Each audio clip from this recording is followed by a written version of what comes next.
Welcome back. Somnath મંદિરથી શરૂ થયું કૃપા પ્રસાદ વિતરણ। 3.56 લાખ ભક્તને ઘરે ભસ્મ રુદ્રાક્ષનો પ્રસાદ પહોંચશે। મહાશિવરાત્રિએ બિલ્વ પૂજા કરાવનારને પ્રસાદ મળશે। ભક્તોને ઘરે પ્રસાદ પહોંચાડવાની વ્યવસ્થા કરવામાં આવી છે। કૃપા પ્રસાદ દેશભરના ભક્તો સુધી પહોંચાડવામાં આવશે। ભક્તોને ભસ્મ રુદ્રાક્ષ અને બિલ્વપત્ર સાથે પ્રસાદ મોકલવામાં આવશે।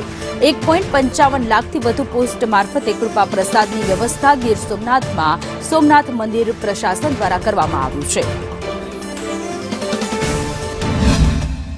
इस महाशिवरात्रि को जिन भक्तों ने देश विदेश के भक्तों ने बिली पूजा जो हम बिल्व पूजा बोलते हैं वो जिन्होंने लिखवाई थी और ट्रस्ट द्वारा पूरे विधि विधान से वो पूजा संपन्न हुई थी, उस प्रसाद का जो बिली पत्र है वो एक रुद्राक्ष भस्म आज रोज ट्रस्ट के द्वारा सभी भक्तों को भेजा जा रहा है। और इस बार रिकॉर्ड 3.5 लाख से ऊपर और विशेष विदेश से भी भक्तों ने ये बिल्व पूजा लिखवाई थी। महाशिवरात्रि के उत्सव प्रसंग में भगवान सोमनाथ के ऊपर जो बिल्व पत्र पूजा हुई है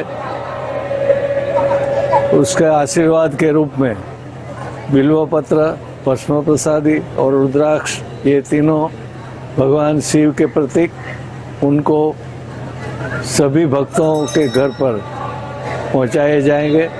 उसके लिए ये उत्सव आज का दिन है और हम सबको ये पहुंचा रहे हैं।